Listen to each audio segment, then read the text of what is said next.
What is going on, everybody? It is Monday, December the 27th, and that means it's time for my News Radar.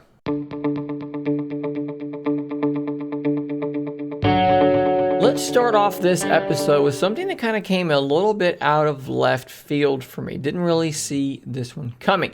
If you guys remember, a few years back, a guy named Andy Rubin, who was actually one of the founders of Android itself, got together with some people, created a company called Essential, and they released the Essential phone, the Essential PH1. This has been several years ago now. If you don't remember, this article here on Android Police has a pretty good article talking about both the Essential PH1, but also today's bit of news, which is that the guys that made the Essential PH1, that company, while they are dead, the people that work there are not dead, and they have now spun off their own company, and they're going to be releasing a phone of their own, which is going to be called the OSOM Ov1. Now, this thing immediately to me looks just like the Fairphone, which is a little bit odd. I don't know if there's a link there or not, but this camera module looks exactly like the camera module in the Fairphone. But again, I don't know what the link is there, if any. And at this point, we really don't know much about the specs. Obviously, you can see that there's two cameras. There's a rear-mounted fingerprint scanner. You can see a power button and a volume rocker, but we've not really seen much more than that. Android Police here actually does have this little teaser trailer, which pretty much tells you everything I just said. It's the team that brought you the Essential PH1, which you see on screen there in this kind of low-budget looking video here. Now they're introducing the OV1 from OSOM products, and I actually think that the design looks okay. I don't think that it looks anywhere as good as the Essential phone did, and I think that this thing still holds up and still looks modern and really, really cool even today. Now, one thing we're not going to be getting is the modular design. As you can see here on the Essential phone, you have these little magnetic pogo pins, and you could attach sort of different modules to it, which no one really cared. No one really bought them in the first place, so they're not going to be trying to do that again. But what they are leaning into is a privacy-first kind of aesthetic. So their goal here with the OSOM Ov1 is to create a smartphone for that individual who is concerned about their sensitive data making its way onto the internet. And apparently they're going to be customizing Android in a fairly significant way to help make sure that that kind of thing does not happen, while, like this article on Android Police says, running relatively close to stock Android looks. They talk about things like giving people a better idea of what apps are doing that's 100-fold more powerful than Android's built-in privacy indicator. So this phone's going to be telling you at all times what sort of ins and outs are going on, where your data is going, what data is coming in, just really keeping you abreast of the situation so that you can really keep track of your data. And we also know that it apparently is almost ready to ship. It could launch at or around NWC.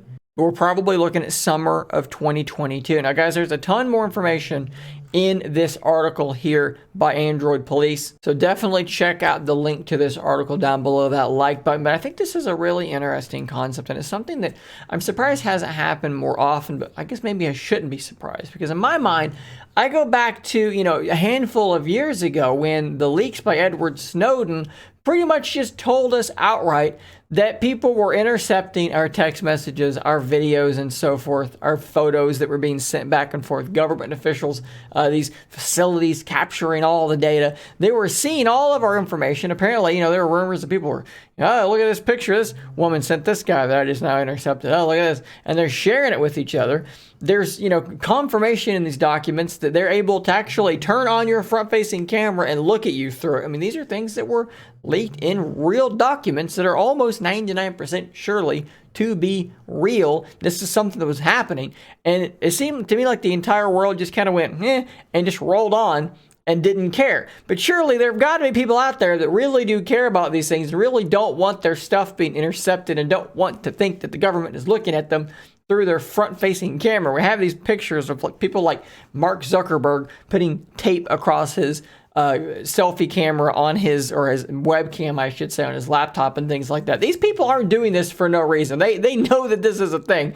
So it's really interesting to see a company like this, spinning up out of the ashes of Essential, making this device and really leaning into the privacy segment. Let me know what you guys think about this whole privacy thing. Is this something that's interesting to you? Is this something you would consider buying? Let me know in the comments down below.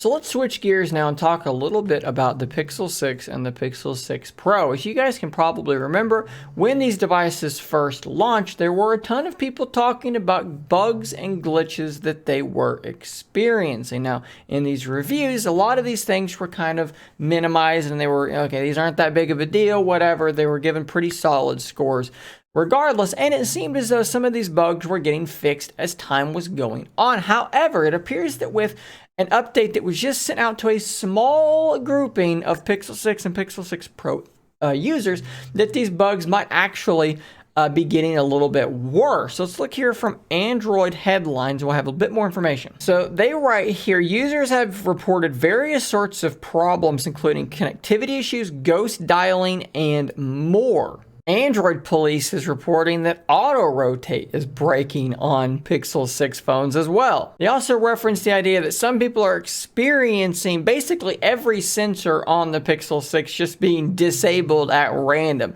Apparently, if you reboot, this does fix the thing, but I'm seeing a lot of people with Pixel 6s that have received this December update getting quite frustrated about the state of their device. I mean, this is coming from Google, right? This is a company that literally makes Android. We don't expect to see bugs like this on their devices, but here we are. And they have had some history of bugs in the past, but typically they're minor and they get addressed relatively quickly. Well, with the Pixel 6 and Pixel 6 Pro, that seems to not be happening the way that we're expecting it to happen. Also, keep in mind that December update only made its way out to a handful of devices, and now it's stopped. No one else appears to be getting this update at this time, which does sound like Google has pulled the update on their own to prevent this from propagating into more devices. I just think overall this is a really bad look for the Pixel 6. Honestly, people need to be holding this company and this device accountable for having these bugs. This is a super premium device. It's a really good device, and a lot of people still think it's the best device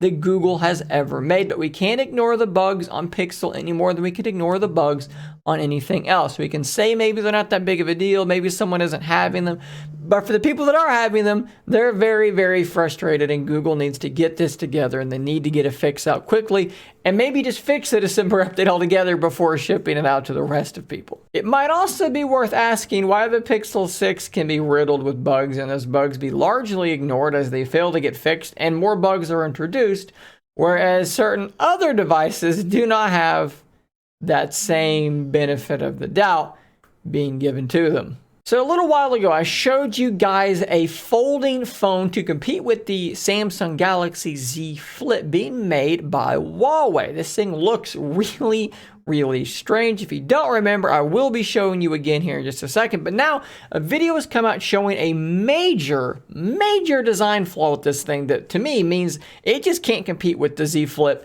at all. My wife, who uses her Z Flip every day, would not be able to use this device because of this problem. Let's go to Twitter here and let's play this video. So this is, let's go back so you can see it. This is the Huawei P50 Pocket. You can see this crazy, weird circular camera bump, and then effectively just a smartwatch display on the back of it, which I guess is a way to go.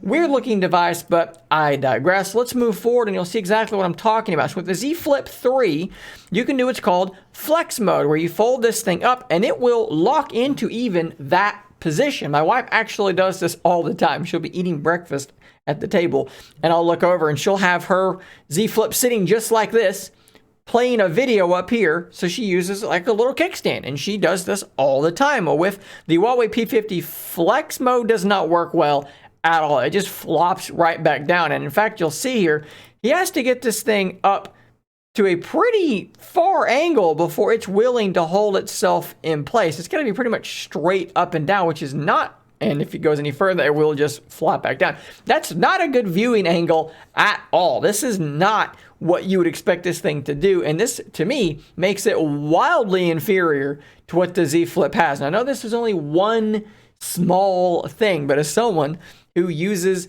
this and likes to be able to put it in tint mode in different postures, as my wife likes to use this thing in flex mode, for people that maybe are interested in doing things like TikTok or social media. Hey, you can set this thing up like its own tripod and do your video. That's a really cool thing that you can do with a hinge that can lock into particular postures, into particular orientations. Well, you can't do this here with this Huawei device. And this is really surprising because Huawei makes really, really great hardware, but this hinge, this ain't it. This is a major fail for Huawei as far as I'm concerned, and it's going to hurt them. People are not going to want to buy this thing, and I know this sounds crazy. It's such a small thing, but I don't think it is a small thing. I think it's actually very, very important. I think that this is something they have fallen well short on. And lastly, let's talk about the Galaxy S22 Plus and S22 Ultra. So first off, we have an article here from Android Headlines where they state that this thing's going to break the record at 1750 nits of peak brightness. That is insanely, insanely bright. And obviously, it's not going to maintain that kind of brightness. You wouldn't want it to. It would literally make my eyes bleed to have to look at that for very long. But if you're outside in really bright sunlight, that thing's going to not really be bothered by that. That's going to be pretty easy to see even in that brightest of sunlight. And keep in mind here, so the normal S22 will see the same peak brightness. It says it will offer the same 1,000 and 1,300 nits of peak brightness that we've seen from the S21 last year. So we're jumping from 1,300 peak to 1,750. That's a massive, massive increase. Now, I'm sure you're seeing this here and thinking, now, Shane, are you sure that's an S22? That looks like a Galaxy Note. There's the pin. There's the square design. Well, yes, this is the S22 Ultra because it is effectively just a Galaxy Note, and we now actually have a video, it's the wrong tab, of a dummy unit of the S22 Ultra. So let's let this thing play here on mute, of course, because that sounds terrible. And you can see this thing's design. Let's roll back a little bit. You see the camera design, which looks reminiscent of LG devices, right? Like the LG Velvet. And I think the LG V70 maybe that was going to come out before LG died was going to look really similar to this. But you also get the boxy design of the Galaxy Note, which is rather interesting to see. Why not just call this a Note? I genuinely don't understand why this is not just a Galaxy Note at this point, but whatever. You have a centered selfie camera a la last Galaxy Note. As we come around to the bottom, you do see USB-C, you see speaker grill, and you see the S Pen silo. This is a Note. Nice rounded edges to make that square boxy shape easier to hold as we do continue going around. This is just a dummy unit, so they're not going to power it on or really show you anything too crazy. But you get a general idea here. This is the S22 Ultra. Crazy high peak brightness, S Pen silo, looking pretty darn good. I personally really like the aesthetic, especially in that all black. Guys, that's all the news I do have for you today. Be sure to check back every Monday and Friday for the next episode of News Radar. And until next time, stay nerdy, my friends.